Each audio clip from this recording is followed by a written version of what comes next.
Bismillahirrahmanirrahim. Assalamualaikum warahmatullahi wabarakatuh. Alhamdulillahirabbil alamin. Assalatu wassalamu ala asrofil anbiya'i wal mursalin wa ala alihi washabbihi ajmain. Ashhadu an la ilaha illallah, ashhadu anna Muhammadar Rasulullah. Allahumma shalli ala Muhammad wa ala ali Muhammad.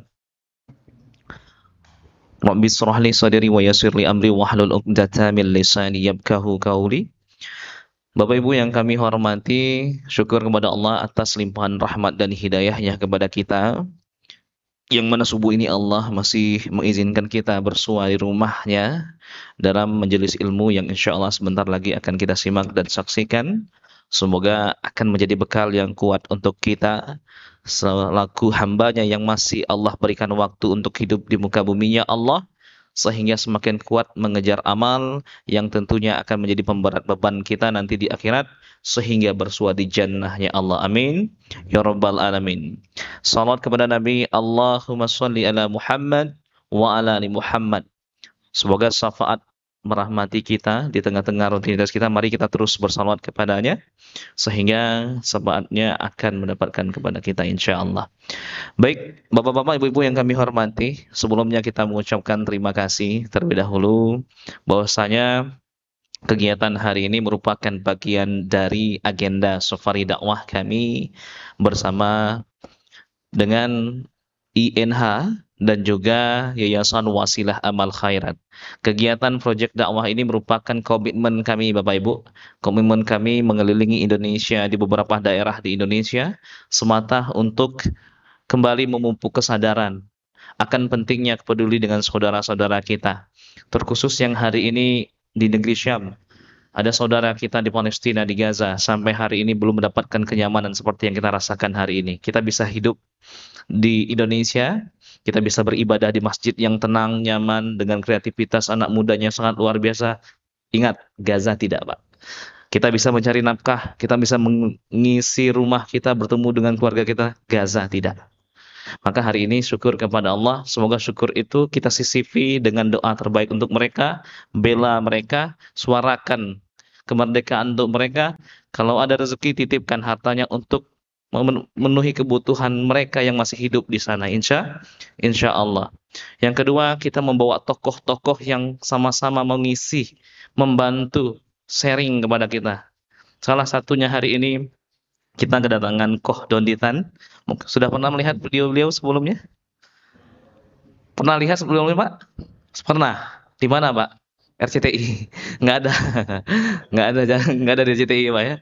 Di YouTube. Ya, beliau di YouTube. Memang kajian beliau ini, Masya Allah, ya. Pinggir jurang kok, ya. Tapi Masya Allah, luar biasa. Beliau beberapa waktu ini mendapatkan suatu penghargaan kehormatan, tak disangka-sangka, kata beliau, tidak pernah terpikir, dari IKD, ya, Ikatan Dakwah Indonesia, yang mana memberikan penghargaan berupa apoget Islam terfavorit, Pak. Baru beberapa hari sebelum kita berangkat ke Sarang. Dan semoga ini tentunya bisa memicu beliau untuk terus mendakwahkan terkait dengan kristolog, kebenaran Islam, sehingga sampailah kepada titik kita menyimpulkan bahwasanya Islam itu benar, bukan yang paling benar. Insya Allah nanti akan dijelaskan maksudnya apa nanti sama Kokoh Dondi kita. Yang ketiga, kita juga keliling Indonesia bersama sebuah lembaga internasional, INH dan juga Wasilah Amal Khairat. Tahu Ustadz Muhammad Hussein Gaza, Bapak? Beliau orang Indonesia yang pernah tinggal di Gaza, yang hari ini dakwah keliling Indonesia setelah diajak keluar oleh Ibu Kementerian Luar Negeri, Ibu Retno, dan hari ini keliling Indonesia untuk mendakwahkan hal serupa dan juga mengirimkan bantuan setiap bulannya kepada saudara kita yang ada di Gaza, Palestina. Dan hari ini kami hadir selaku perwakilan dari beliau dan juga Yayasan Wasilah Amal Khairat. Alhamdulillah setiap bulannya kita menyantuni orang-orang yang masih tinggal di kem-kem pengungsian hari ini. Ada tadi video yang tidak sengaja diputar, itu adalah setiap bulannya, salah satu video setiap bulannya kita kirimkan bantuan di sana. Ini adalah relasi yang telah kita bangun dengan beberapa orang yang menjadi mitra saudara-saudara kita di INH dan juga Yayasan Wasilah Amal Khairat. Seperti yang kami sampaikan di awal, kita bisa bekerja di sini, mereka tidak. Kita bisa hidup bersama keluarga, mengharapkan, mendoakan anak-anak kita bisa sekolah dengan tenang agar menjadi orang yang luar biasa. Mereka tidak, Pak. Semua sekolah sudah mulai dihancurkan, tempat pendidikan sudah mulai dihancurkan. Dan bahkan hari ini data terbaru kami dapatkan 60.000 orang nyawa syahid 1 tahun, Pak. Bayangkan. Siapa yang membela mereka hari ini? Kita bisanya bersuara. Kita bisa menyampaikan terkait dengan duka mereka. Nanti insya Allah ada satu sebuah cuplikan video selama 1 tahun bagaimana kejahatan itu mendampingi mereka. Bukan hanya ancaman nyawa. Mereka hidup pun ancaman gizi buruk, ancaman kelaparan, ancaman kematian karena lapar, dan bahkan bantuan medis yang kurang. Maka hari ini semua lini kita ikut bekerja sama. Kita dapat kabar dari kerajaan Jordan, Mak. Alhamdulillah kerajaan Jordan hari ini membuka sebuah akses untuk mengirimkan bantuan langsung ke sana insya Allah.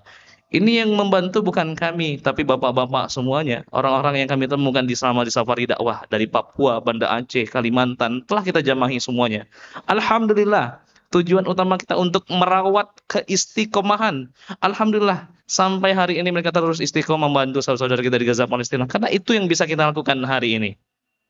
Maka itulah bagian dari pentingnya safari dakwah ini kami laksanakan, dan alhamdulillah juga ada tokoh yang sangat luar biasa yaitu Kodondikan yang juga sama-sama mendoakan, berupaya juga untuk ikut berkontribusi walaupun tidak tenaga kita berada di sana, tetapi dengan hati kita, doa kita, harta kita, suara kita bisa kita berikan untuk mereka insya Allah, amin ya rabbal alamin. Insya Allah nanti tim kami akan menjumpai bapak-bapak, ibu-ibu semuanya. Ada dari INH, dari Wasilah Amal Khairat, Cahaya Babu Sodako. Kegiatan safar ini bisa terus berlangsung sampai detik ini karena support dan dukungan orang-orang baik yang selalu menginginkan dakwah ini terus berjalan. Sampaikan risalah dakwah ini. Berikan semangat untuk mereka, saudara kita dari ujung sampai ke ujung. Agar apa? Semangat kita, istiqomah kita, terbantulah mereka. Dan kita pun juga akan mendapatkan kebaikan tentunya. Insya Allah silakan tim kita jumpai bapak-bapak ibu semuanya. Titipkan harta terbaik. Kita doakan untuk kepentingan dakwah yang hari ini terus berjalan untuk menyuarakan hak-hak saudara kita yang ada di Gaza, Palestina insya Allah. Baik Bapak Ibu yang kami hormati, itulah pengenalan dari kami, pemaparan dari kami. Semoga hati kita bisa tergerak, hati kita terus konsisten sebelum ajal menjemput kita. Semoga ini adalah menjadi bagian dari amal yang mungkin membuka pintu surga syahid, walaupun kita tidak syahid di sana. Setidaknya kita sebelum meninggal dunia, Allah mudahkan setiap niat baik kita insya Allah. Baik Bapak Ibu semuanya, mari sama-sama kita saksikan pemaparan dan juga materi yang akan disampaikan oleh koh kita, yaitu Koh Donitan. Tafadhol maskuro. Assalamualaikum warahmatullahi wabarakatuh. Waalaikumsalam.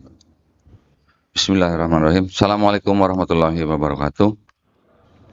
Innal hamdalillah nahmaduhu wa nasta'inuhu wa nastaghfiruh wa na'udzu billahi min syururi anfusina wa min sayyiati a'malina may yahdihillahu fala mudhillalah wa may yudlil fala hadiyalah. Asyhadu an la ilaha illallah wahdahu la syarikalah wa asyhadu anna Muhammadan abduhu wa rasuluh. Allahumma shalli wa sallim wa barik ala sayyidina Muhammadin wa ala alihi wa sahbihi ajmain. Amma ba'd. Alhamdulillah senang sekali saya bisa berada di Masjid Abdullah Permata Jingga ya. Senang sekali bisa menjumpai bapak-bapak dan ibu-ibu. Kalau yang sudah mengetahui saya dari YouTube ya, nama saya Dondi Tan ya. Tan itu marga saya Pak. Marga itu kalau bahasa Tionghoanya, dialek Hokkien itu Se. Jadi saya Dondi Setan Pak gitu. Bukan seton Pak ya. Ini biar nggak ngantuk nih. Ini kayaknya udah ada yang mulai ngantuk nih kayaknya nih. Alhamdulillah saya adalah bagian daripada Yayasan Pembina Mu'alaf At-Tauhid yang berpusat di Surabaya, Jalan Mayangkara nomor 21. Alhamdulillah ada Profesor Nur Huda di sini ya. Beliau adalah pengawas di yayasan kami yang tinggal di Malang, alhamdulillah. Nah, yayasan kami ini selain membina para mu'alaf ya, mengajari mereka untuk bisa menjadi muslim yang kafah, juga kami melakukan perang pemikiran, Makanya kami melakukan kajian-kajian atau di debat di YouTube. Kita memang mencari pendeta untuk kita ajak diskusi atau dialog, gitu ya. Tapi tujuan kita mengajak mereka debat itu untuk apa? Untuk edukasi. Kami sudah mengumpulkan banyak sekali Bible versi mereka yang pendeta aja belum tentu punya gitu. Tujuannya apa? Supaya kita umat Islam tidak mudah dimurtadkan, ya, tidak mudah menjadi korban pemurtatan. Di Malang ini ada nggak Pak upaya pemurtatan? Ada ya? Di Malang Selatan ya? Nah ya di Malang Selatan. Saya pernah dengar kabar di Malang Selatan itu ada dibangun gereja Katolik yang besar. Setiap orang kampung yang datang ke gereja itu hari Minggu, pulangnya setiap kepala 100.000, betul Pak? Nah, gitu ya. Dan di Malang, khususnya di Batu, itu sekolah tinggi teologinya ya di sana ya. Nah, di sekolah tinggi teologi mereka, mereka juga belajar Islamologi. Mereka belajar Islamologi ya. Bagaimana mereka mengenal Islam, tetapi dari sudut pandang yang berbeda. Biasanya mereka menggunakan perspektif-perspektif dari orientalisme. Ya. Nah, kita umat Islam, kalau nggak melawan gerakan ini, gimana? Nanti banyak anggota keluarga kita yang dimurtadkan dengan iming-iming sembako atau bantuan gitu ya. Nah, makanya kita perlu belajar kristologi, yang mana dengan ilmu kristologi ini kita berharap bahwa akidah kita bisa terjaga. Kristologi itu adalah salah satu bidang ilmu yang mempelajari tentang posisi yang disebut dengan Yesus Kristus. Pernah dengar Pak ya? Yesus Kristus ya? Tuhannya orang Kristen. Kalau kita mengenalnya Nabi Isa Al-Masih. Yesus Kristus secara bahasa dengan Isa Al-Masih sama Pak. Ya. Isa bahasa Arab, Yesus bahasa Indonesia, Christ bahasa Inggris, Isus bahasa Romawi, Iso bahasa Aramaik, Yesua bahasa Ibrani. Sama. Jadi nama ini memang sudah sangat populer, apalagi karena Kristen adalah agama yang saat ini masih terbesar di seluruh dunia ya. Kalau digabungkan ya, Katolik, Ortodoks, Protestan, Anglikan, Baptis, dan segala macam denominasi itu digabungkan, memang masih jadi agama terbesar di dunia. Tetapi kalau dipisah-pisah, dipecah-pecah, Islam sudah jadi agama terbesar di dunia sejak tahun 2000, 24 tahun yang lalu. Ya, kalau Kristennya dipecah-pecah. Kalau di Indonesia, Protestan dan Katolik itu agama yang berbeda atau agama yang sama, Pak? Agama yang berbeda ya. Di KTP aja dibedakan. Ada Protestan, ada Katolik. Berarti kalau dipisah-pisah, berarti sebenarnya Islam sudah menjadi agama terbesar sejak tahun 2000, ya, 24 tahun silam. Alhamdulillah, memang di Indonesia yang merupakan negara yang berpenduduk Islam terbesar di dunia, nggak tahu mungkin sekarang sudah disalib kayaknya sama Pakistan ya. Yeah. Kita ketika Indonesia merdeka, Islam 95%. Ketika tahun-tahun 65, peristiwa G30 PKI, Islam sudah turun menjadi 90%. Ketika Presiden Soeharto, zaman-zaman itu, bahkan sampai 10-20 tahun yang lalu, Islam tinggal 86 sekian persen. Tapi Alhamdulillah, semenjak 2019 gitu ya, sampai 2022-23, Alhamdulillah sekarang Islam sudah merangkak naik lagi, hingga 87,14%. Alhamdulillah ada kenaikan dan Kristennya malah turun. Kristennya malah turun, walaupun turun 0,16%, itu ada tanda-tanda bahwa Islam memang masih naik terus di Indonesia. Insya Allah nanti Islam juga akan menyaingi seluruh Kristen di dunia, kira-kira di tahun 2050. Ya, itu adalah sebuah prediksi dari sebuah badan riset yang namanya pewresearch.org.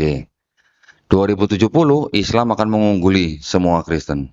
Nah, sekarang memang Islam menjadi agama yang pertumbuhannya paling tinggi di seluruh dunia. Ya, di Eropa, di Amerika, Islam mengalami kebangkitan. Bahkan di Eropa, di Inggris, Prancis, Belanda, Jerman, Islam menunjukkan pertumbuhan yang sangat signifikan. Alhamdulillah, kita sebagai umat Islam di Indonesia menghadapi tantangan yang tidak sedikit, ya. Dengan masih banyaknya saudara-saudara kita yang Kristen, kita sebenarnya bisa hidup bersama dengan damai, tetapi dari kalangan mereka memang masih ada misi, yaitu mengkristenkan orang di luar Kristen. Ada perintahnya di dalam kitab mereka, di Matius 28 ayat 19, karena itu pergilah, jadikanlah seluruh bangsa muridku, murid Yesus maksudnya. Baptislah mereka dalam nama Bapa dan Putra dan Roh Kudus. Kalau kita di Islam, kita agama misi bukan Pak, yang ngajak orang untuk masuk Islam. Kita juga agama misi, ya. Tetapi ada aturan di dalam pemerintah, keputusan bersama dua menteri, Menteri Agama dan Menteri Agama dan Menteri Dalam Negeri, yang mengatur tentang pensiaran agama kepada orang yang sudah beragama itu dilarang. Ya, di bab 3 pasal 4 dinyatakan dilarang mensiarkan agama kepada orang atau kelompok orang yang sudah beragama. Jadi dai-dai kita juga mencari orang yang belum muslim, tetapi hanya kepada orang-orang yang belum beragama.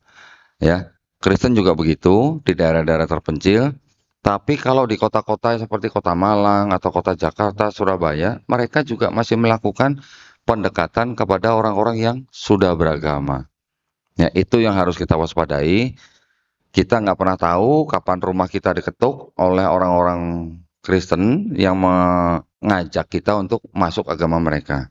Sangat banyak ya video bukti-bukti yang bisa kita lihat di internet bahwa kegiatan itu memang masih ada. Nah, maka itu kita perlu mengetahui ilmu yang disebut dengan ilmu kristologi, yang buat kami, Yayasan Pembina Mualaf, ilmu itu merupakan dakwah tauhid.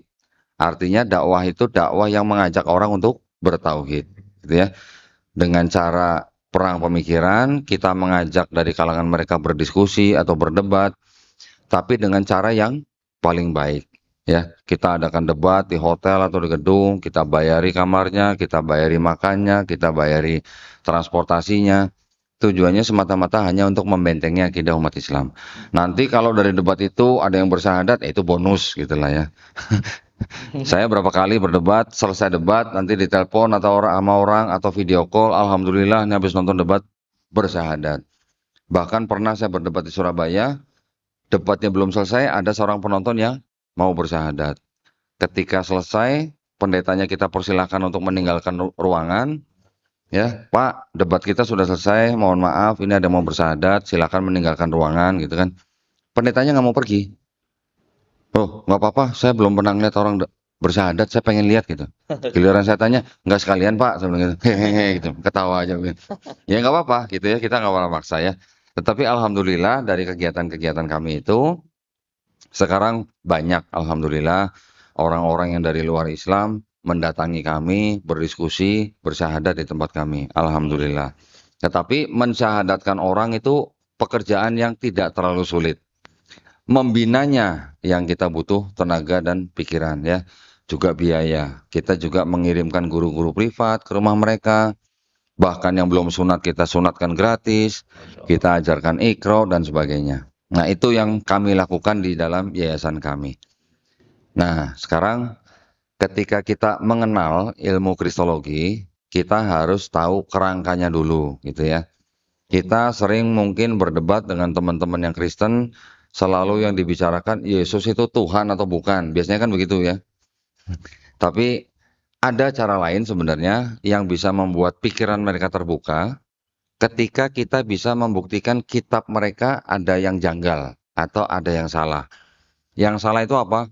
Biasanya yang paling mencolok itu adalah adanya kontradiksi. Ya. Kontradiksi-kontradiksi di dalam Bible itu isinya bukan 10-20 gitu, ratusan. Sudah saya susun di dalam buku saya, insya Allah nanti bapak-bapak juga bisa beli. Tapi selain itu juga ada ayat-ayat yang tidak sahih. Pakai sahih ya, biar bapak-bapak familiar gitu. Jadi di dalam kitab mereka juga banyak ayat-ayat yang tidak otentik. Artinya ada ayat-ayat yang hasil pemikiran manusia dijadikan ayat di dalam kitab mereka. Nanti saya bisa tunjukkan ya. Nah, ketika kita mempelajari kristologi, kita tidak hanya mempersoalkan Yesus itu Tuhan atau bukan.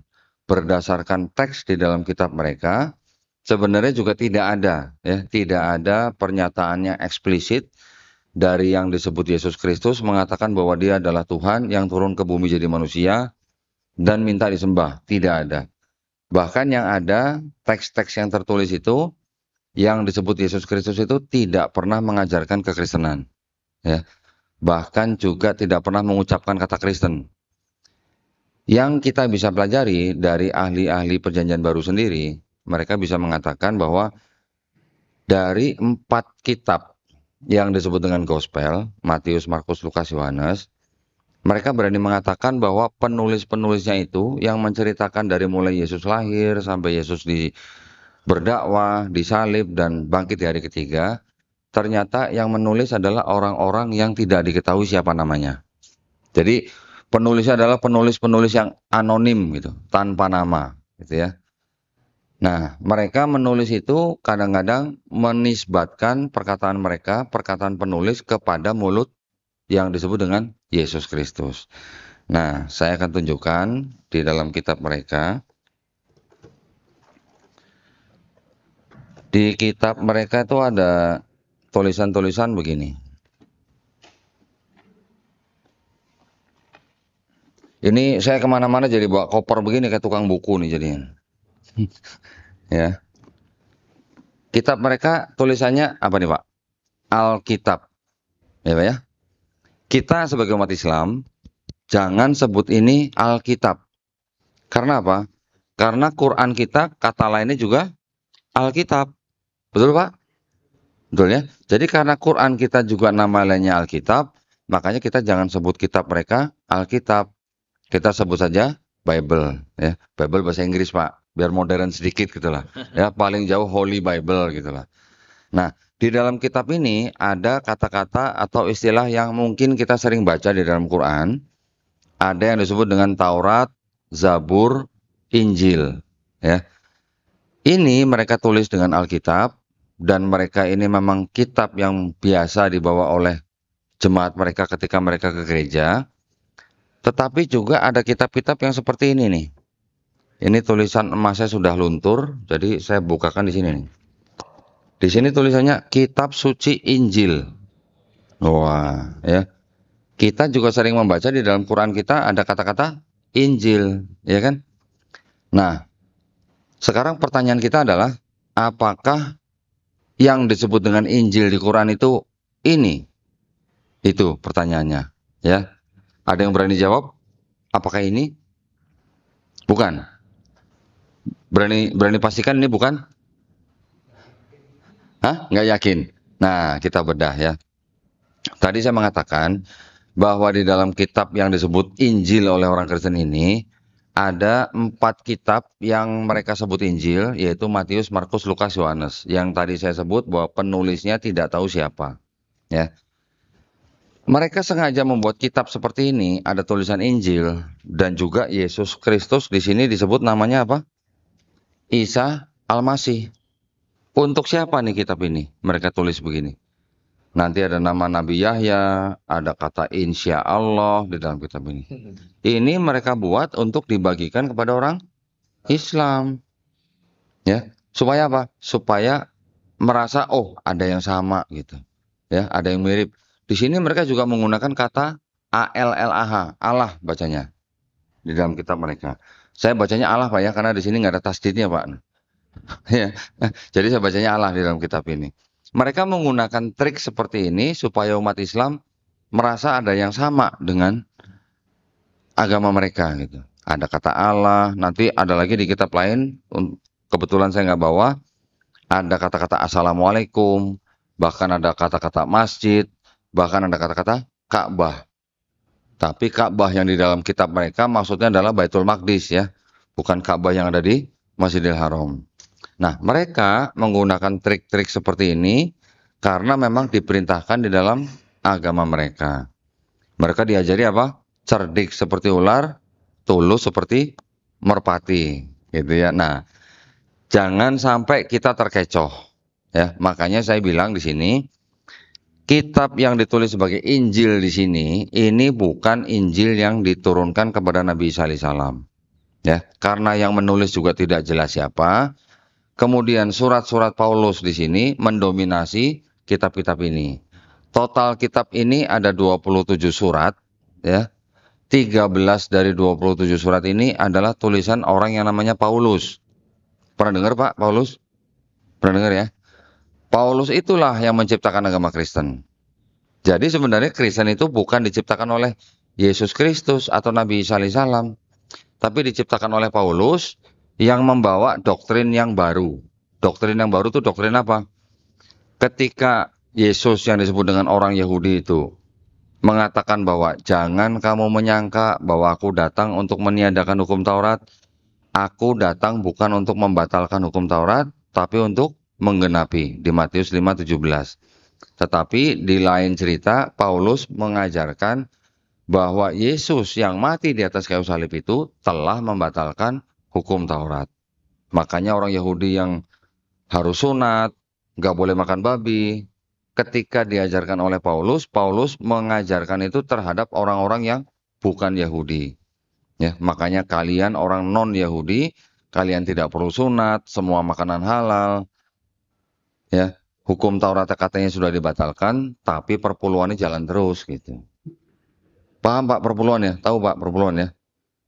Perpuluhan itu zakatnya mereka tapi tiap bulan loh Pak. Tapi tidak semua gereja lah ya, tidak semua gereja memungut perpuluhan. Ada ada gereja-gereja juga yang tidak memungut perpuluhan. Jadi Kristen itu memang sebenarnya adalah ajaran baru dari Paulus. Paulus juga orang Yahudi, ya memang betul. Ayahnya seorang Yahudi suku Benyamin, tapi ibunya dari Tarsus, Yunani, gitu ya. Biasanya kalau anak tumbuh besar oleh siapa? Oleh ibunya atau oleh ayahnya? Biasanya pasti sama ibunya kan. Nah, ibunya orang Tarsus, Yunani. Paulus juga mengaku sebagai pelaku Taurat tanpa cacat gitu. Artinya dia melakukan hukum Taurat. Tetapi ketika dia menjadi warga negara Romawi, dia adalah seorang pemburu dan penyiksa, pembunuh murid-murid atau pengikut Yesus gitu. Ketika suatu saat dia sedang ke kota Damsyik, di tengah perjalanan dia melihat cahaya, mendengar suara. Setelah itu dia mengaku bertobat dan mengangkat dirinya sendiri sebagai rasul. Dan dia mengaku sebagai pemberita tentang Yesus gitu. Semenjak dia dan Barnabas tinggal di kota Antioquia selama setahun, barulah mereka disebut Kristen. Itu sebutan Kristen yang pertama kali. Yesus sendiri di kitab mereka tidak mengajarkan kekristenan, tidak pernah menyebutkan kata Kristen. Ya, ini yang perlu kita ketahui. Jadi, kalau begitu Kristen ciptaan siapa? Ciptaan Paulus. Kalau begitu orang Kristen ngikutin siapa? Ngikutin Yesus atau ngikutin Paulus? Ngikutin Paulus. Ya, kalau kita baca Yesus di dalam kitab mereka, kalau berdoa sujud sama seperti kita. Yesus juga disunat. Yesus juga puasa. Yesus juga diceritakan tidak pernah makan babi karena dia tidak membatalkan hukum Taurat. Terlepas daripada cerita Yesus dibunuh dan disalib di dalam kitab ini, di mana kita tidak mengimani bahwa Nabi Isa alaihissalam dibunuh dan disalib, jenazah Yesus di dalam kitab ini dikafani. Gitu. Sedangkan orang Kristen bagaimana? Sebagian mungkin sunat, tapi bukan karena alasan agama, tapi karena alasan kesehatan. Sebagian mungkin doanya sujud, tapi hampir semuanya tidak sujud. Sebagian mungkin puasa, tapi tidak semuanya puasa. Sebagian mungkin tidak makan babi, tapi sebagian besar makan babi. Dan kebanyakan orang Kristen kalau meninggal pakai baju pengantin masuk peti gitu ya. Tidak seperti umat Islam malah. Jadi boleh dikatakan kita umat Islam malah yang mengikuti sunnah Yesus di dalam Bible gitu. Cuman memang yang kita lakukan ini adalah sunnah-sunnah yang sudah disempurnakan di dalam Quran dan sunnah Rasul. Ya.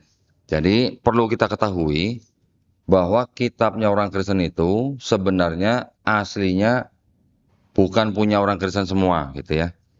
Kitab yang kita bisa lihat seperti ini, di dalamnya ada beberapa surat yang ini kita bisa lihat ya, ada indeks yang warna hitam ya, juga ada indeks yang warna merah.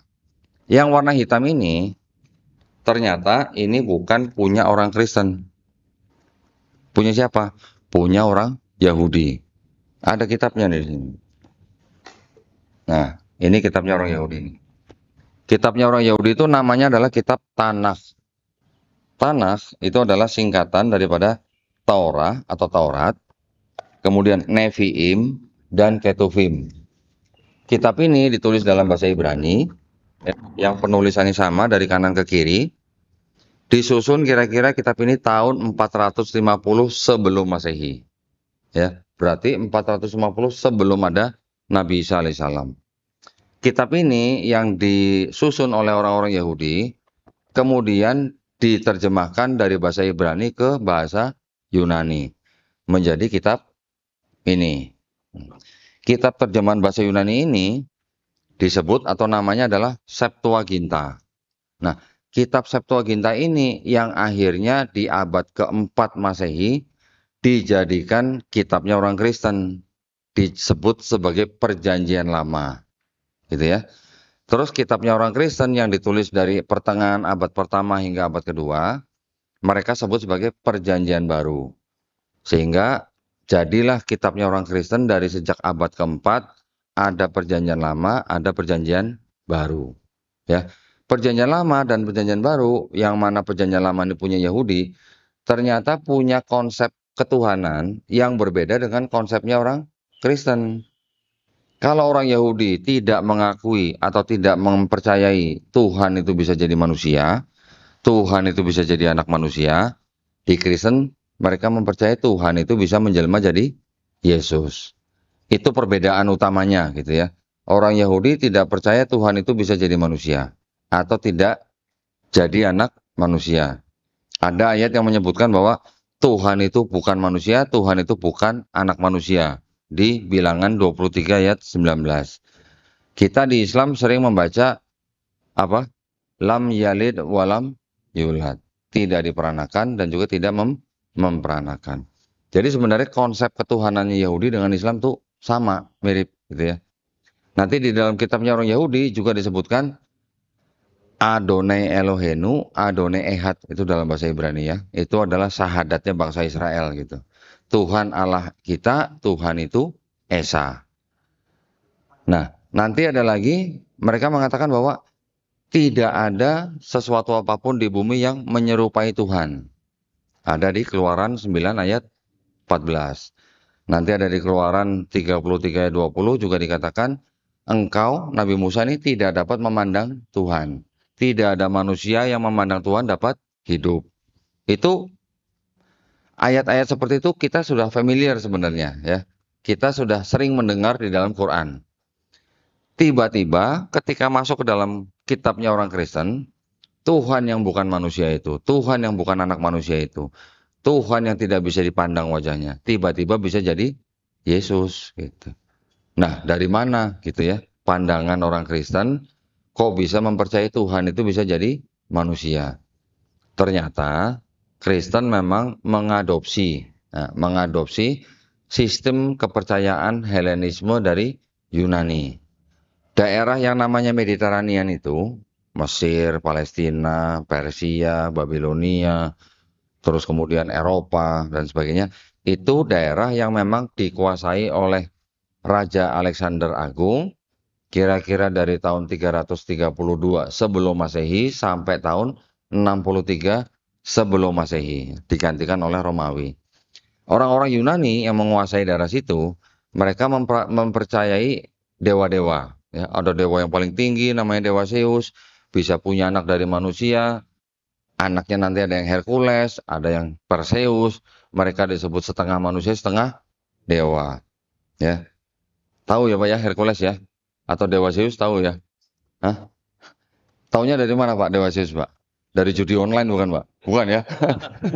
Mudah-mudahan bukan ya. Nah, sistem kepercayaan itu yang diadopsi oleh Kristen.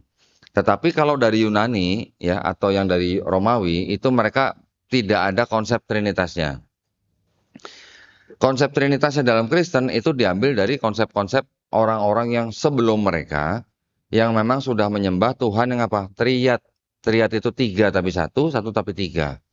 Sudah pernah mendengar Pak ya Trinitas ya? tiga pribadi, tapi satu Tuhan. Orang Kristen kalau mau diapain juga, mereka kan bilang Tuhannya Esa, Pak. Tapi, nah selalu ada tapinya, gitu. Tapi dalam tiga pribadi. Jadi mereka mengatakan Bapa itu Tuhan, Yesus itu Tuhan, Roh Kudus itu Tuhan, tapi bukan tiga Tuhan, tapi satu Tuhan, gitu. Paham, Mas? Paham nggak, Mas? Paham? Wah, bahaya loh kalau paham. Ya, nanti lanjut. Bapa itu Maha Kuasa, Putra Maha Kuasa, Roh Kudus Maha Kuasa, tapi bukan tiga Maha Kuasa, tapi satu Maha Kuasa. Pusing-pusing tuh, Pak ya. Nah, itu memang adalah akidah mereka. Ya. Bukan kita berarti kita boleh mengolok-olok akidah mereka, bukan. Tetapi kalau mereka mengajak-ajak kita untuk masuk agama mereka, kita sekarang harus tahu dulu gitu akidahnya mereka. Ya, di dalam Islam kita jelas, Qul huwallahu ahad. Sama dengan kitabnya orang Yahudi yang mengatakan Adone Elohenu, Adone Ehad. Ada Ehad, ada Ahad. Sama sebenarnya. Nah, jadi kita perlu mengetahui akidah mereka supaya kita tidak mudah didangkalkan akidahnya oleh mereka. Ya, di dalam kitabnya orang Yahudi juga mereka menganut konsep keselamatannya, itu konsep keselamatan yang tidak ada orang yang menebus dosa orang lain. Islam juga begitu nggak, Pak? Di dalam Islam kita juga tidak mengenal ya orang menebus dosa orang lain kan.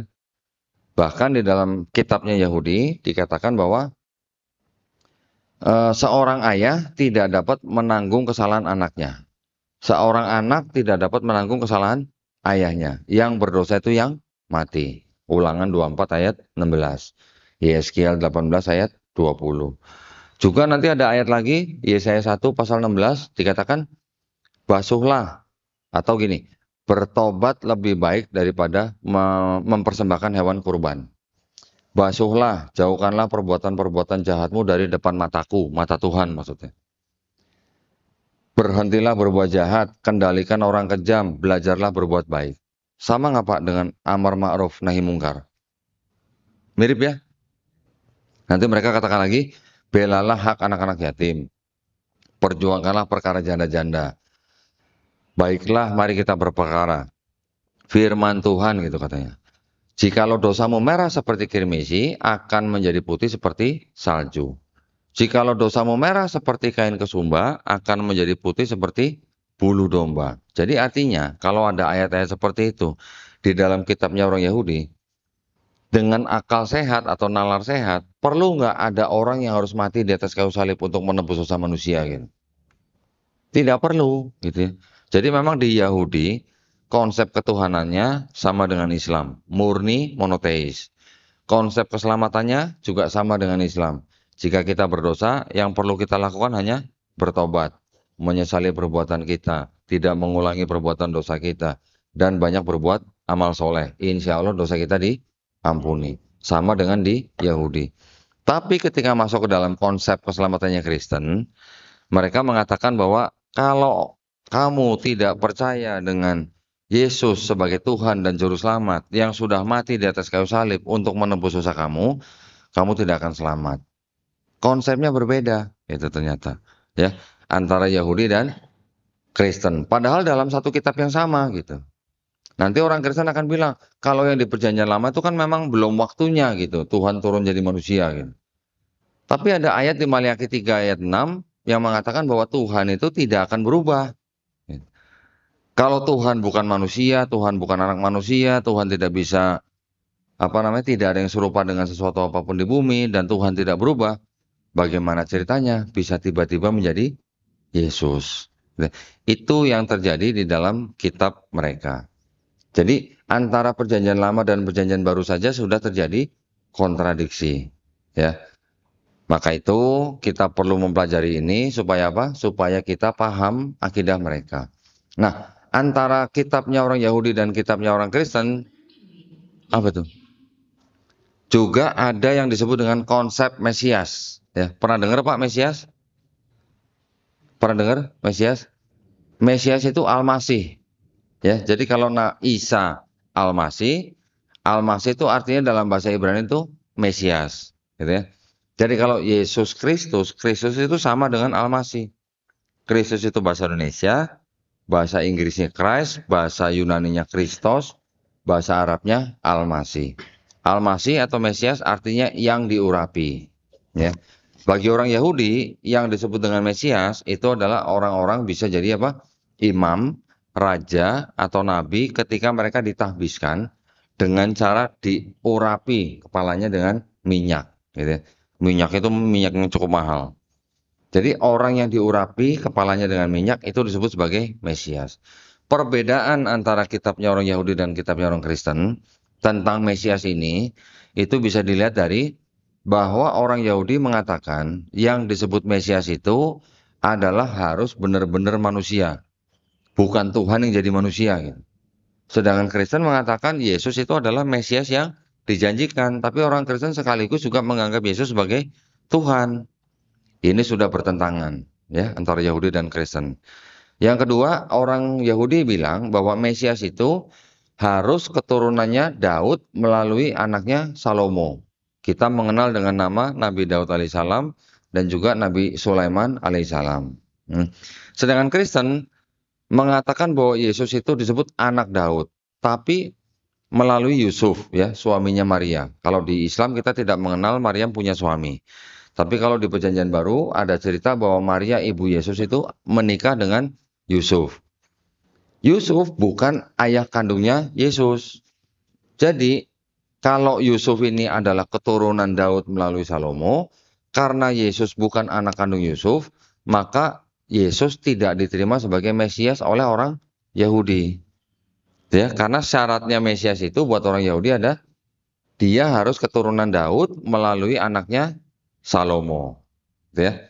Yang berikutnya, orang Yahudi mengatakan bahwa Mesias yang akan datang itu harus dia datang ketika di seluruh dunia itu tidak ada orang yang mengangkat senjata. Artinya sudah tidak ada perang gitu. Nah, ketika Yesus lahir, masih ada perang nggak Pak? Masih, sampai sekarang juga masih ada perang ya. Yang berikutnya, orang Yahudi juga mengatakan bahwa Mesias itu nanti akan datang ketika semua manusia di bumi sudah mengenal Tuhan yang Maha Esa. Sekarang masih ada nggak Pak orang yang semua manusia kenal Tuhan atau mengenal Tuhan yang Maha Esa? Belum semua gitu ya mungkin ya. Di suku-suku pedalaman mungkin masih ada orang-orang yang belum mengenal Tuhan. Jadi klaim Kristen bahwa Yesus itu adalah Mesias yang dijanjikan di dalam kitabnya Yahudi itu ditolak oleh Yahudi. Satu lagi yang terakhir, orang Yahudi mengatakan bahwa Mesias yang akan datang itu orang yang datangnya cuma sekali gitu. Ya, bukan datang, pergi, datang lagi gitu. Walaupun kita umat Islam sebagian besar juga mengimani bahwa Nabi Isa alaihissalam itu nanti akan datang lagi ya untuk membunuh Dajjal, mematahkan salib, membunuh babi. Tetapi kalau di Kristen mereka mengakui bahwa Yesus itu sudah datang, mati di salib, bangkit hari ketiga, diangkat ke langit, nanti akan datang lagi sebagai hakim yang adil, sebagai Tuhan. Gitu. Kalau kita di Islam tidak menganggap Yesus sebagai Tuhan. Kalau di Yahudi konsepnya bukan begitu gitu. Kalau Yahudi konsepnya datang ya cuma sekali gitu, menjadi raja. Jadi klaimnya Kristen akan Yesus itu adalah Mesias yang dijanjikan ditolak oleh Yahudi karena tidak memenuhi syarat gitu ya. Nah, sekarang bagaimana kita bisa mengetahui kitab-kitab mereka ini tadi seperti yang kontradiksi atau ayat-ayat yang tidak otentik ada di dalam kitab-kitab mereka. Kalau kita melihat kitab mereka yang ini, di sini memang tidak ada catatan kaki, gitu ya. Tapi kalau kita bisa mencari bukti-bukti kitab mereka yang punya catatan kaki seperti ini, tebelnya segini nih Pak. Ya, ini beda jauh dengan ini ya. Kalau yang ini kitabnya orang-orang gereja yang biasa ke gereja minggu pagi gitu, bawanya begini. Ya. Kalau yang ini ada catatan kaki susah kalau dijepit kira-kira, ketebelan gitu ya. Di dalam kitab yang seperti ini ada catatan kaki yang mengatakan ayat-ayat yang tidak asli. Nah, saya akan memberitahukan kepada bapak-bapak di sini bahwa yang disebut dengan kitab orang Kristen yang mengajarkan konsep Trinitas di dalam seluruh kitab mereka itu hanya ada satu ayat. Ya, itu ada di dalam 1 Yohanes 5 ayat ke-7. Boleh tolong dibacakan, Mas Anjas. Ini 1 Yohanes 5 ayat 7 yang di garis bawahi merah ini. Ditaruh aja, mendingan ditaruh aja. Jangan di... Nah, ditaruh aja di sini. Nah, gitu. Baik. Bunyinya gimana? Sebab ada 3 yang memberi kesaksian di dalam sorga, Bapa, Firman, dan Roh Kudus. Dan yang ketiganya adalah satu. Nah, jadi ada Bapa, Firman, dan Roh Kudus, dan ketiganya satu. Ini yang disebut dengan konsep Trinitas, ya. Terus kemudian, Dan ada 3 yang memberikan kesaksian di bumi. nah, di bawahnya ada catatan kaki tuh. Catatan kakinya coba bunyinya seperti apa?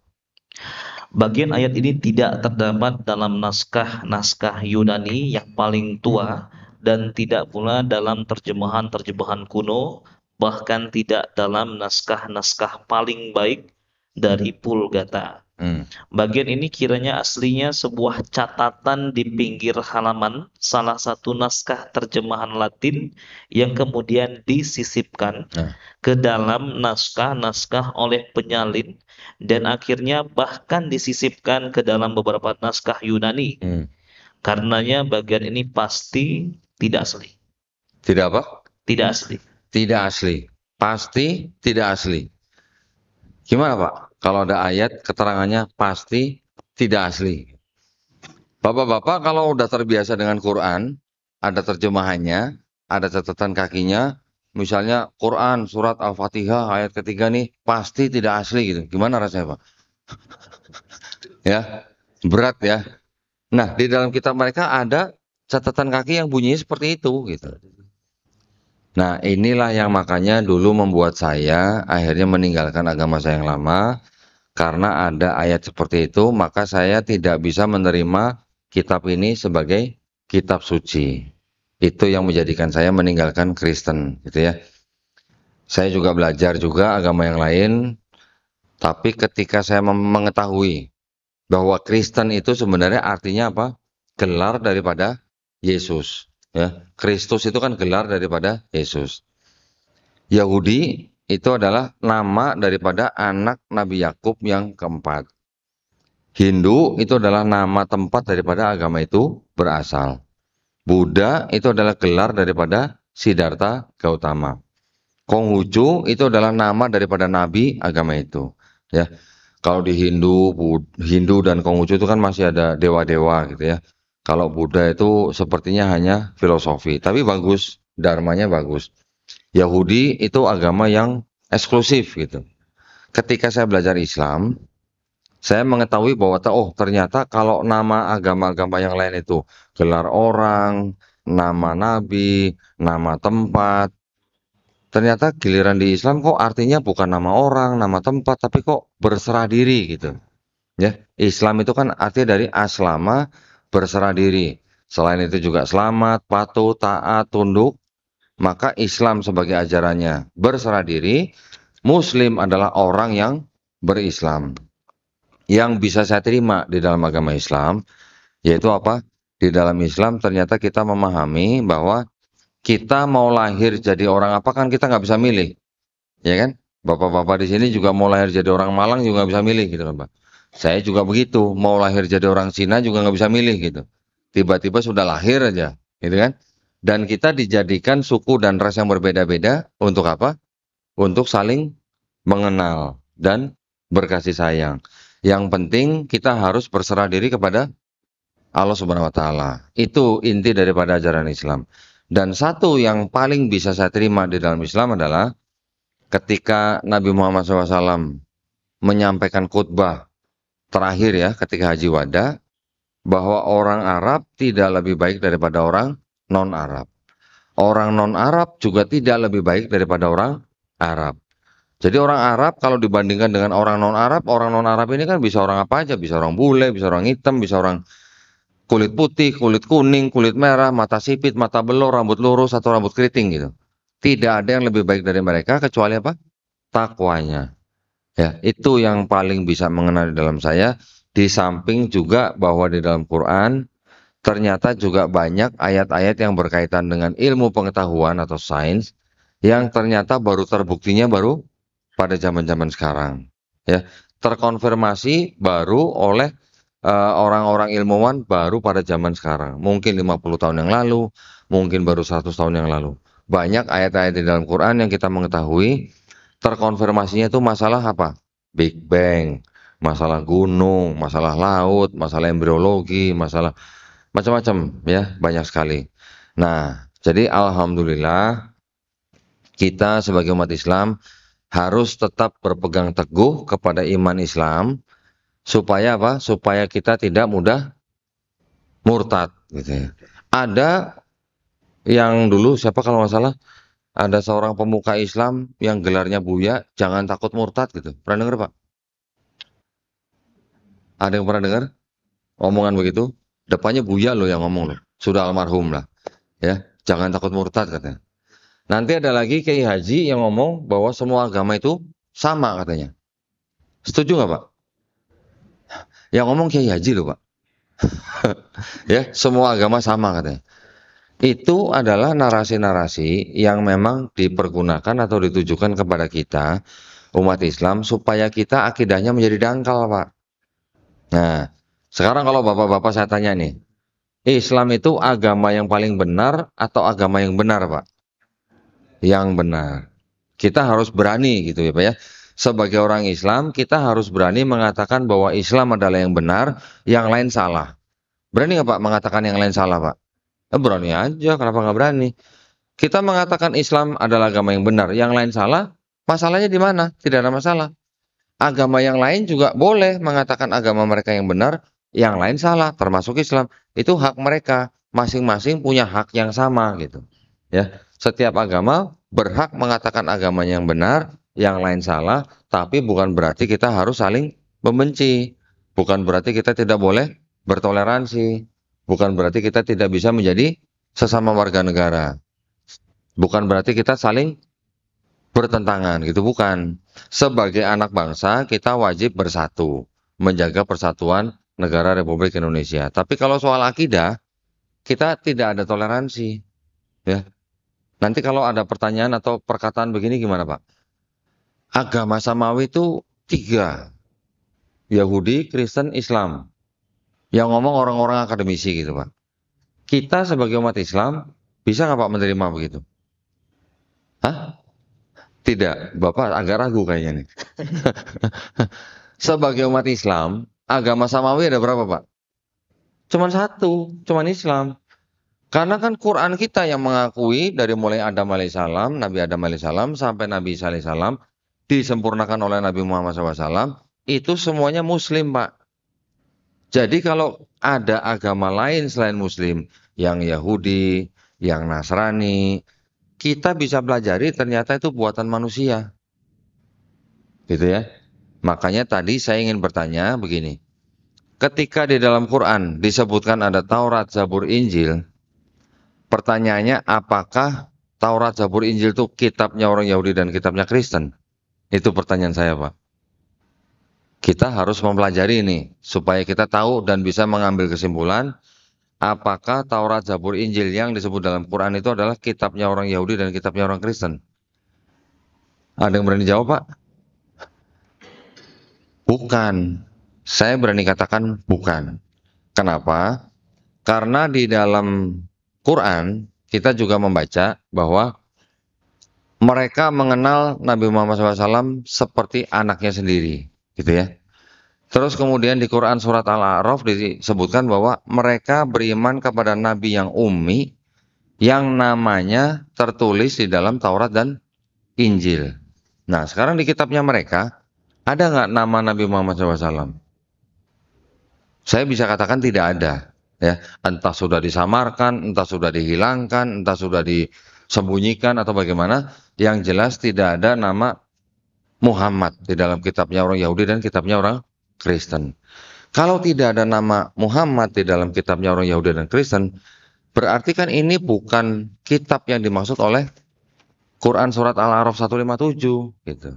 Nah, sekarang yang dimaksud dengan Taurat, Zabur, Injil itu apa sebenarnya? Taurat, Zabur, Injil yang disebut dalam Quran ya, yang sering didahului dengan kata kitab, itu adalah wahyu-wahyu yang diturunkan Allah Subhanahu wa taala kepada nabi dan rasulnya untuk Bani Israel pada zaman itu. Setuju nggak, Pak? Betul? Setuju? Kalau wahyu bentuknya seperti apa, Pak? Wahyu bentuknya seperti apa, Pak? Kalau kita ngopi dapat wahyu, dapat ilham. Dapat ilham kali ya. Kalau wahyu itu kan konotasinya ke nabi, ya. Jadi wahyu itu adalah pesan atau pengetahuan yang langsung masuk ke dalam diri nabi itu, dia langsung masuk ke dalam kolbunya, dia menyampaikan kepada umatnya atau kaumnya, itu juga bisa disebut sebagai kitab, Pak. Kitab dalam bahasa Quran itu artinya bisa wahyu yang dibukukan, tapi juga bisa berarti perintah, ketetapan, hukum atau aturan dari Allah Subhanahu wa taala kepada suatu kaum tertentu, disampaikan melalui nabi dan rasulnya. Nah, kita sering mungkin ditanya oleh orang-orang di luar Islam, kalau orang Islam bilang kitab kami sudah dipalsukan, terus kitab aslinya mana gitu. Mungkin sering dengar begitu ya. Kita tinggal jelaskan, jadi yang disebut dengan kitab itu tidak harus berbentuk buku gitu. Ya. Apakah kitabnya orang Yahudi itu tulisannya Nabi Musa alaihissalam? Saya bisa buktikan bukan. Karena banyak istilah-istilah di dalam 5 kitab Musa itu yang adanya baru zaman ratusan tahun setelah Nabi Musa meninggal. Apakah yang disebut dengan Matius, Markus, Lukas, Yohanes itu tulisannya Yesus? Saya juga bisa pastikan bukan. Berdasarkan pendapat orang-orang Kristen sendiri. Gitu. Jadi saya berani mengatakan bahwa kitabnya orang Yahudi dan kitabnya orang Kristen itu bukan Taurat, Zabur, Injil yang disebut dalam Quran. Ya, artinya karena di dalam kitab-kitab itu tidak ada nama Muhammad, maka itu bukan kitab yang dimaksud oleh Quran surat Al-A'raf ayat 157. Itu yang bisa saya sampaikan ya Pak ya. Saya berani mengatakan begitu karena saya tidak mau dianggap sama seperti Kristen. Kristen itu kan selain menggunakan kitabnya orang Yahudi, mereka juga menafsirkan kitabnya Yahudi menggunakan kacamata Kristen. Gitu ya. Sehingga apa? Sehingga seolah-olah Yesus itu sudah diramalkan di Perjanjian Lama. Seolah-olah gitu. Padahal kalau kita baca kitabnya orang Yahudi, kita tanya, ada nggak ramalan atau nubuat untuk Yesus di dalam sini? Nol, nihil gitu. Karena orang Kristen sudah sudah menggunakan yang terjemahan Yunani dan mereka mengubah-ubah terjemahannya sampai akhirnya baru di abad keempat mereka pakai sebagai Perjanjian Lama, maka seolah-olah kitab yang terjemahan bahasa Yunani itu sedang berbicara tentang kedatangan Yesus di Perjanjian Baru. Itu yang terjadi, Pak. Makanya kalau kita mengatakan ini Taurat, Zabur, Injil yang dimaksud oleh Quran, maka tidak ada bedanya kita dengan Kristen gitu. Ketika Kristen menafsirkan kitabnya orang Yahudi dengan kacamata mereka, terus kita menuntut atau klaim bahwa di dalam kitabnya orang Yahudi ini ada nubuat untuk Nabi Muhammad, tidak ada bedanya kita sama Kristen. Gitu ya.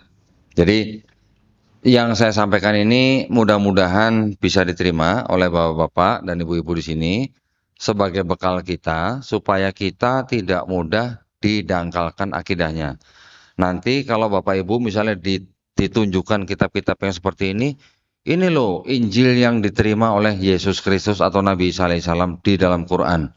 Jangan buru-buru percaya gitu.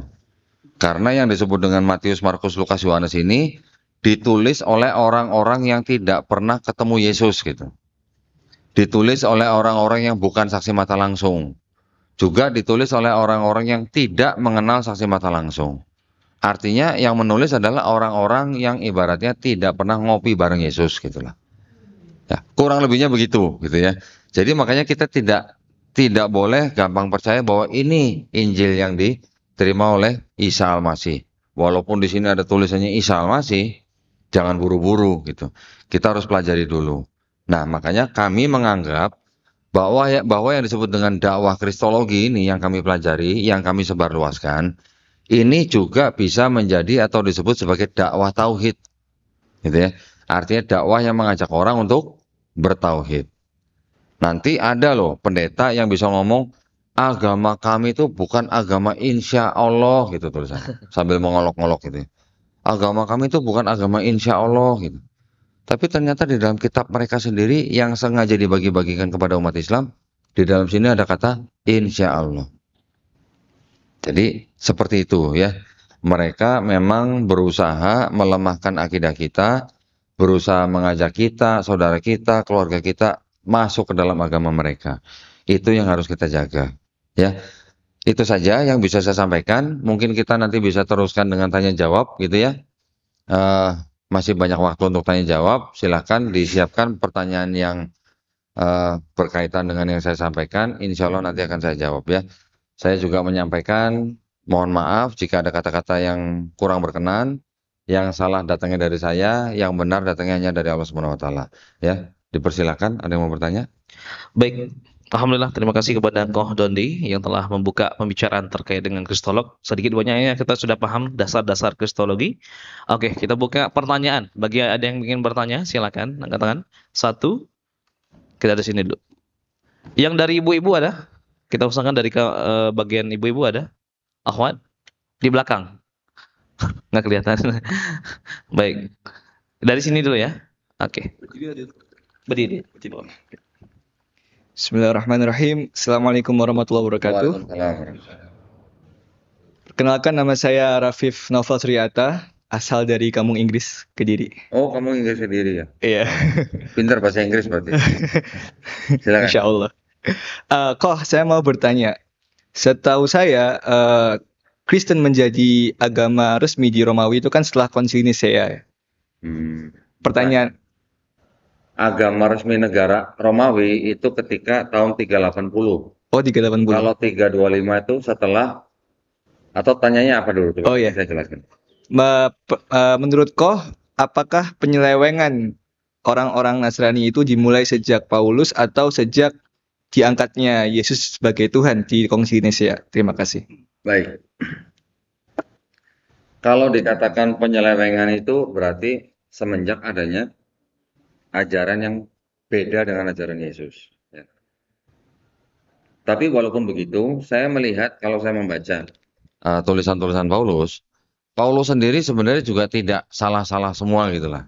Masih ada yang diikuti. Buktinya Paulus masih minta atau memerintahkan perempuan Kristen harus berkerudung gitu. Tapi nyatanya sekarang perempuan Kristen hampir tidak ada yang berkerudung. Yang berkerudung mungkin suster-suster Katolik gitu ya, masih berkerudung. Tapi yang paling membedakan antara ajaran Paulus dan Yesus itu adalah dosa waris. Paulus mengajarkan dosa waris, yaitu apa? Dosa yang dilakukan oleh Adam dan Hawa, itu menjalar kepada setiap keturunan Adam dan Hawa. Makanya manusia yang sudah berdosa tidak bisa bersatu kembali dengan Tuhan. Makanya Tuhan perlu turun menjadi manusia untuk menebus dosa manusia. Itu yang paling berbeda gitu ya. Tapi kalau dikatakan Kristen menjadi agama resminya Romawi, itu sebenarnya dimulainya dari tahun 313. Ketika Kaisar Konstantin membuat Edict of Milan. Ya. Semacam kayak surat pernyataan bahwa Kristen dari saat itu diakui sebagai agama, tapi belum agama resminya Romawi. Diakui sebagai agama negaranya itu kira-kira di tahun 380 Masehi oleh Kaisar Theodorus dengan Edict of Thessalonica. Gitu ya. Kalau dikatakan penyimpangan ya sebenarnya kalau saya lihat tulisan-tulisan Paulus sebenarnya juga tidak mengajarkan murni Trinitas. Karena kalau kita baca tulisan-tulisan Paulus, dia tidak menyamakan Yesus dengan Bapa. Artinya tidak setara gitu ya. Ada pembagian atau perbedaan wewenang atau otoritas. Tetapi setelah orang-orang setelah generasi berikutnya mereka memikirkan tentang pemikiran agama dengan doktrin-doktrin yang ada di tempat itu, dengan Helenisme, paganisme, kemudian Trinitas, baru akhirnya Kristen memeluk Trinitas itu baru di 381 Masehi. 325 belum ada Trinitas. Ya, Konsili Nisea 325 belum ada Trinitas. Baru mengakui Yesus sebagai Tuhan yang punya hakikat yang sama dengan Bapa. Baru Dwinitas gitu lah. Baru dua gitu kan. Kemudian baru 381 Roh Kudus juga dianggap sama hakikatnya dengan Bapa. Baru itulah ada Trinitas. Yang awalnya di abad kedua Yesus dianggap tidak setara dengan Bapa, di abad keempat Yesus dianggap setara dengan Bapa. Ini belum selesai, ini masih panjang sebenarnya, ya. Untuk meneguhkan akidahnya orang Kristen masih panjang, bukan hanya di konsili ini. Dilanjutkan dengan konsili Efesus tahun 431 yang menyebutkan bahwa Maria itu adalah Theotokos, bunda pengantar Tuhan ke bumi. Tuhan mau ke bumi perlu diantar gitu ya. Kemudian ada lagi konsili di Kalsedon tahun 451 menyatakan bahwa Yesus itu punya sifat ganda atau duinatur, sepenuhnya manusia, sepenuhnya Tuhan. Kemudian ada lagi nanti konsili Konstantinopel kedua tahun 553. Itu bagaimana memisahkan sifat ganda Yesus tanpa meninggalkan Kristus gitu. Pusing-pusing dah tuh. Ya. Lanjut lagi, konsili 681 di Konstantinopel yang ketiga. Yesus punya satu kehendak apa dua kehendak? Ini putus-putus kayaknya. Ya. Baru terakhir ada konsili lagi tahun 787 di Nisea, konsili Nisea kedua. Diputuskan bagaimana menyembah Yesus sebagai ikon. Bayangkan dari 325 sampai 787. 400 tahun lebih untuk meneguhkan akidah orang umat Kristen gitu. Ya. Jadi kira-kira menjawab pertanyaan ya, mudah-mudahan ya. Silakan yang lain. Nah. Baik. Silakan. Assalamualaikum warahmatullahi wabarakatuh. Waalaikumsalam. Perkenalkan, nama saya Ilham dari Malang. Saya mau izin bertanya. Ini kan kalau yang saya ketahui ya, di sini kan ada namanya Injil Barnabas. Dan salah satu ayatnya itu menjelaskan akan muncul nabi yang terakhir bernama Ahmed atau Muhammad. Itu nanti dilahirkan di bangsa Arab. Nah, ini sebenarnya terjadi kontroversi bagi kalangan Nasrani, sebagian kalangan Nasrani. Ya, itu pertanyaannya kan, apakah sebenarnya Injil Barnabas itu masihkah ada ditemukan yang asli gitu? Terus di manakah Injil Barnabas itu yang asli? Sehingga kan sebagian umat Nasrani itu kan banyak yang menyelewengkan atau menyembunyikan sehingga Injil Barnabas ini tidak ada gitu. Terus yang kedua, mengenai Bible yang sekarang, apakah ada ayat yang menjelaskan tentang hari akhir? Karena yang saya ketahui adalah di mana sebagian umat Nasrani ini mulai fobia dengan hari akhir. Terima kasih. Baik. Di mana-mana kalau saya ceramah selalu ditanya Injil Barnabas gitu. Kenapa kita seperti terobsesi dengan Injil Barnabas? Ya. Kita perlu mengetahui bahwa yang disebut dengan Injil Barnabas itu ada 3, Mas. Ya. Yang pertama namanya itu Epistle of Barnabas. Ditulis kira-kira di abad kedua.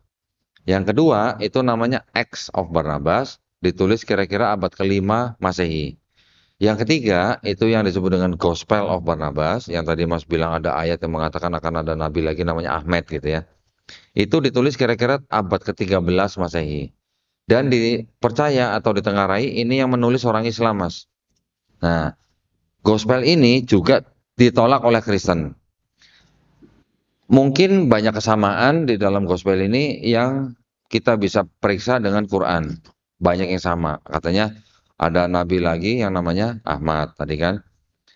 Mungkin ada kesamaan juga dengan tafsirnya Ibnu Katsir bahwa yang diserupakan itu adalah Yudas Iskariot ya. Tetapi ada satu hal yang kalau menurut saya tidak cocok dengan Quran. Apa itu? Di dalam Gospel of Barnabas itu dikatakan bahwa yang disebut Al-Masih itu bukan Isa, tetapi Nabi Muhammad SAW. Nah, kan beda dengan Quran. Di Quran yang disebut Al-Masih kan Nabi Isa alaihissalam. Gitu ya. Jadi saya sebagai apologet Muslim, saya tidak mau menggunakan Gospel of Barnabas. Tidak perlu menggunakan gospel itu gitu ya. Karena satu ditolak juga sama Kristen. Kedua tidak sesuai juga dengan Quran gitu. Walaupun banyak yang mirip. Tetapi di dalam Gospel of Barnabas itu ditemukan banyak anakronitisme ya, yang tidak sesuai pada zamannya, sebutan-sebutan yang tidak sesuai pada zamannya.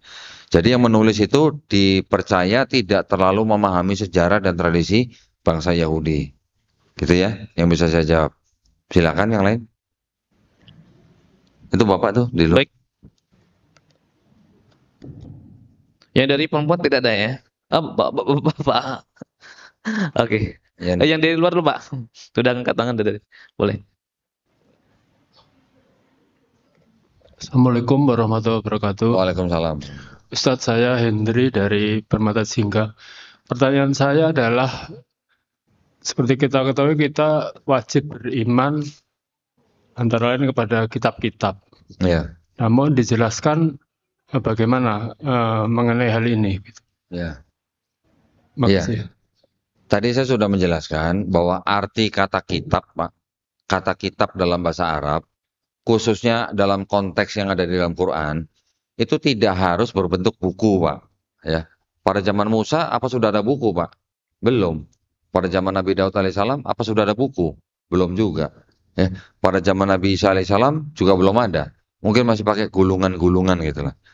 Kitab atau buku kan berapa ratus tahun setelah Nabi Isa alaihissalam. Jadi yang disebut dengan kitab itu artinya tidak harus berbentuk buku, tapi yang disebut dengan kitab itu artinya bisa hukum, perintah, ketetapan, aturan yang diberikan kepada suatu kaum atau bani tertentu gitu, Pak. Itu yang kita imani. Tidak harus berbentuk buku gitu. Ya. Kita sudah pelajari bahwa kitabnya orang Yahudi tidak ditulis langsung oleh Nabi Musa alaihissalam. Kitabnya orang Yahudi juga tidak ditulis langsung oleh Nabi Daud alaihissalam. Begitu juga yang Injil. Yang Injil juga tidak ditulis langsung oleh Nabi Isa alaihissalam. Pernah dengar nggak Pak Nabi Isa al-Masih diceritakan menulis kitab Injil? Pernah dengar nggak Pak? Atau pernah baca nggak Pak? Hah? Belum pernah ya? Nah, pernah baca nggak Hawariyun, pengikutnya Nabi Isa alaihissalam, menulis kitab Injil? Pernah nggak Pak? Pernah? Ada? Belum kan? Nah, jadi yang dipakai oleh orang Kristen dengan kata-kata Injil itu belum tentu kitab Injil yang dimaksud oleh Quran. Gitu Pak ya. Ya, karena gini, di dalam Quran yang disebut dengan Injil itu ada berapa Pak? Kitab Injil Quran. Apa kitab Injil dalam Quran itu ada berapa kitab? Cuman satu. Ya. Cuman satu kitab Injil yang diberikan kepada Nabi Isa alaihissalam. Kalau kita baca Quran surat Maryam ayat ke-30, Nabi Isa alaihissalam berkata, aku ini dijadikan hamba Allah dan aku diberikan kitab Injil gitu. Dan Nabi Isa alaihissalam berbicara itu ketika masih dalam gendongan ibunya, ketika sedang membela ibunya dari tuduhan orang-orang Yahudi yang menuduh ibunya berbuat zina, ya kan? Kalau disebutkan Nabi Isa yang masih bayi menerima kitab, apakah itu buku yang jatuh dari langit gitu untuk Nabi Isa? Bukan, ya.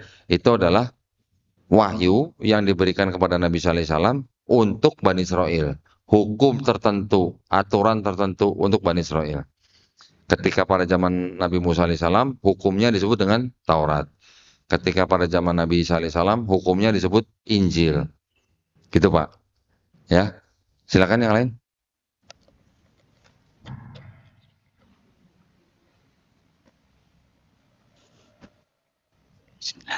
Assalamualaikum warahmatullahi taala wabarakatuh. Waalaikumsalam. Perkenalkan, nama saya Rusbandi dari Samarinda.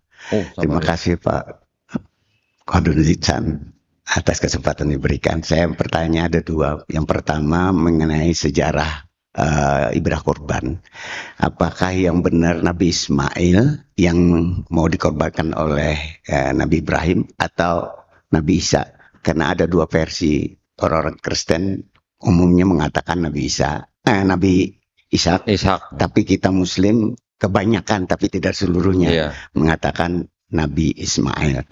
Kalau bagi saya tidak prinsip sebenarnya di situ kan tersirat masalah kata Bapak tadi berserah diri. Betul. Pertanyaan yang kedua adalah masalah Nabi Isa al-Masih. Bagi kita Muslim kan Isa al-Masih, bagi mereka Yesus. Sejarah mengatakan bahwa yang ada sementara ini kan masalah kelahiran beliau. Tapi antara masih muda sampai umur mendekati 30 kan tidak ada sejarahnya. Nah setelah 30, sebelum berumur 30 itu apa benar Nabi Isa itu sudah melaksanakan perkawinan dan punya anak? Mungkin Kodondi lebih tahu dari saya, tolong informasi. Terima kasih. Wassalamualaikum warahmatullahi taala wabarakatuh. Baik, alhamdulillah. Mengenai siapa yang akan disembelih ya Pak ya? Emang kalau menurut Bapak-bapak di sini yang disembelih Nabi Ibrahim alaihissalam siapa Pak? Masa? Nabi Ismail disembelih Pak? Domba Pak yang disembelih Pak. Ya, bukan Nabi Ismail ya. Kalau di Quran Pak, kalau kita baca kronologinya, itu jelas bahwa itu Nabi Ismail alaihissalam yang mau disembelih. Karena apa? Karena runtutan kejadian yang menceritakan tentang kejadian itu terjadi sebelum ada kabar akan kelahiran Nabi Ishak alaihissalam. Dan juga gelar yang diberikan kepada Nabi Ismail alaihissalam dan gelar kepada Nabi Ishak alaihissalam, itu gelarnya tidak pernah tertukar Pak. Ya, di dalam Quran. Nabi Ismail alaihissalam diberikan gelar orang yang sabar. Nabi Ishak alaihissalam diberikan gelar orang yang soleh. Dan tidak pernah ketukar. Nah, ketika yang disebut anak yang mau disembelih itu disebut sebagai anak yang sabar, ya siapa lagi gitu loh Pak. Ya, tetapi kita juga tidak boleh menampik bahwa masih ada pendapat ulama lain yang mengatakan bahwa itu adalah Nabi Ishak alaihissalam. Ibnu Katsir mengatakan bahwa yang mengemukakan bahwa yang mau disembelih itu Nabi Ishak alaihissalam itu berasal dari Israiliyat Pak. Ya. Nah, kalau di Bible bagaimana? Di Bible ini agak ruwet Pak nih. Ya. Kenapa? Karena kisahnya itu memang cukup panjang.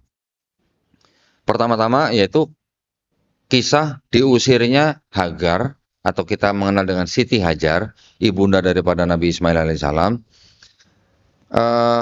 diusir oleh Abraham. Dikatakan bahwa Hagar dan Ismail pernah tinggal di Berseba, Pak. Ada tempat namanya Berseba. Kemudian setelah dewasa, setelah tumbuh, baru Hagar dan Ismail tinggal di pegunungan Paran. Ya, baru Ismail diberikan istri oleh ibunya dari Mesir. Tapi di situ ada narasi bahwa mereka pernah tinggal di Berseba. Ya, setelah besar baru pindah ke Paran. Di lain pihak ada cerita Abraham mengadakan perjanjian dengan orang yang namanya Abimelek, Pak. Mengadakan perjanjiannya juga di tempatnya di Berseba. Gitu, ya. Setelah perjanjian itu baru Abraham diberikan perintah untuk mengorbankan anaknya yang tunggal. Ada tulisannya yakni Ishak gitu Pak. Ya, ada namanya tertulis Pak, yakni Ishak. Jadi kalau orang Kristen mengatakan itu Ishak ya memang ada tulisannya namanya yakni Ishak gitu. Pertanyaannya kan begini Pak. Hagar punya anak Ismail, Sarah punya anak Ishak. Buat Sarah, Ishak kan anaknya yang tunggal, betul nggak Pak? Buat Hagar, Ismail juga anak yang tunggal. Tapi kalau buat Abraham, yang pernah jadi anak yang tunggal yang mana Pak? Ya cuma Ismail, kan nggak mungkin Ishak jadi anak tunggal gitu. Nah, walaupun sudah lahir juga nggak mungkin disebut anak tunggal, karena sudah ada Ismail kan begitu Pak. Jadi kalau disebut anakmu yang tunggal, yakni Ishak, kan lucu jadinya. Itu yang pertama. Yang kedua, ketika dikisahkan setelah Abraham mengadakan perjanjian dengan Abimelek, Abraham menerima perintah untuk mengorbankan anaknya yang tunggal yakni Ishak, tulisannya Pak ya, ke Gunung Moria. Nanti tempatnya di mana dikasih tahu. Ketika Abraham membawa Ishak atau anak yang tunggal ini ke Gunung Moria beserta 2 bujangnya atau hambanya, setelah terjadi insiden tidak jadi disembelih, yang disembelih adalah domba atau kambing, diceritakan Abraham dan anaknya yang tunggal ini bersama 2 bujangnya kembali ke Berseba Pak. Tadi yang tinggal di Berseba Hagar dan Ismail. Abraham juga di Berseba. Ketika nggak jadi disembelih, Abraham kembalinya ke Berseba. Begitu di pasal berikutnya, Sarah meninggal di Kiryat Arba, Hebron. Abraham mendatangi dan meratapinya. Kalau ada tulisan begitu, kira-kira Abraham tinggal bersama Sarah apa enggak tuh Pak? Nah, jadi kalau Abraham membawa anak yang tunggal kembali ke Berseba, pertanyaannya kan gini Pak, Abraham itu kembali ke rumah yang salah atau kembali bawa anak yang salah gitu. Kalau disebut anak itu Ishak gitu loh Pak. Ya, paham Pak ya? jawaban saya. Nah, kemudian tadi yang kedua pertanyaannya mengenai Nabi Isa Al-Masih Pak ya. Pertanyaan tadi apa? Oh, sudah menikah atau belum? Nah, gini Pak. Di kitabnya orang Kristen, Yesus itu disebut Rabi. Nah, kalau Rabi dalam tradisi Yahudi itu hampir dipastikan dia sudah menikah Pak. Ya. Yang kedua, di dalam gospel-gospel yang lain, gospel-gospel yang tidak masuk ke dalam Bible, itu ada gospel yang namanya Gospel of Philips, Pak. Diceritakan Yesus mengasihi Maria Magdalena melebihi murid-murid yang lain. Yesus sering mencium Maria Magdalena di bibirnya gitu. Orang Yahudi cium bibir kalau bukan mahram dirajam, Pak. Ya. Kemudian di Bible juga diceritakan Yesus pernah diurapi kaki atau kepalanya dengan minyak oleh seorang wanita. Kemudian diusap dengan rambut. Menurut seorang ahli Dead Sea Scroll, Profesor Barbara Thiering dari Australia, beliau mengatakan bahwa itu yang sedang membasuh atau mengurapi kaki atau kepala Yesus itu dianggap sebagai prosesi pernikahan, Pak. Ya, karena juga ada dokumen dari Dead Sea Scroll yang diteliti oleh Profesor Barbara Thiering itu ada secarik kertas segini kecil, tulisannya Yesus berkata istriku gitu. Jadi besar kemungkinan Yesus di dalam Bible sebenarnya juga menikah karena dia juga disebut rabi gitu. Ya, karena dia juga diurapi kepala dan tangannya oleh seorang wanita.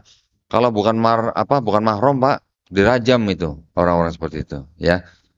Ya, mudah-mudahan menjawab pertanyaan, Pak ya. Silakan yang lain. Ada lagi. Baik, silakan.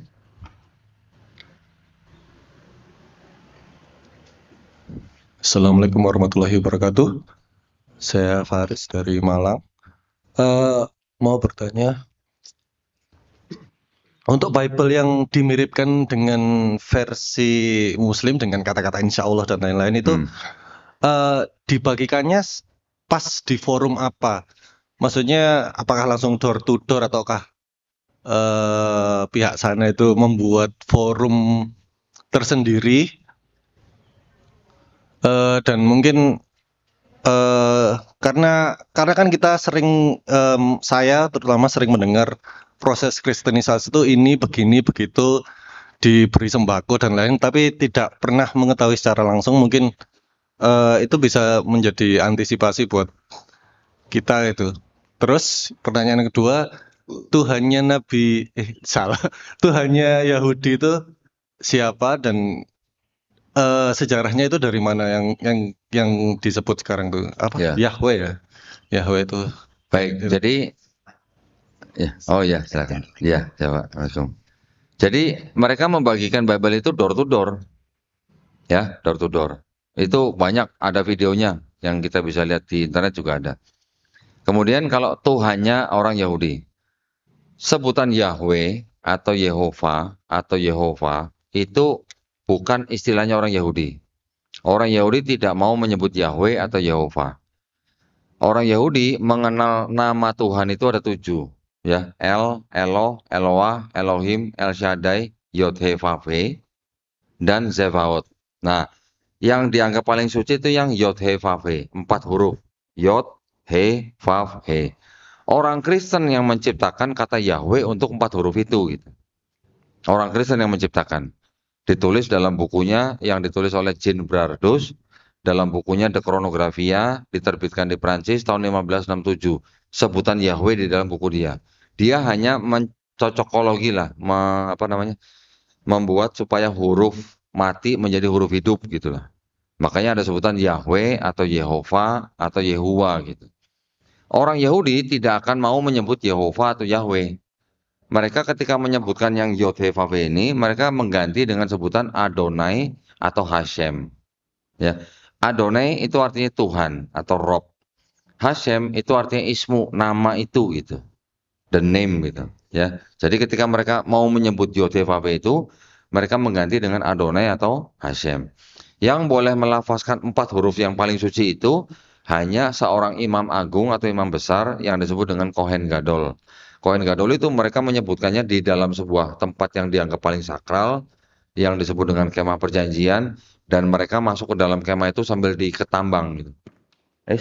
Di luarnya ada yang megangin gitu. Kalau dia sampai mati di dalam tinggal ditarik gitu. Sampai begitu ya. Nah, orang Yahudi menganggap bahwa Tuhan yang disembah oleh orang Islam itu sama dengan Tuhan yang disembah oleh orang Yahudi. Yaitu Tuhannya Abraham, Ismail, Ishak, dan Yakub. Tetapi orang Yahudi memandang Kristen itu menyembah Tuhan yang berbeda. Ya, siapa? Yesus itu yang berbeda. Jadi orang Yahudi menyebut Kristen dengan sebutan Avodah Zarah. Avodah Zarah itu artinya penyembah asing gitu.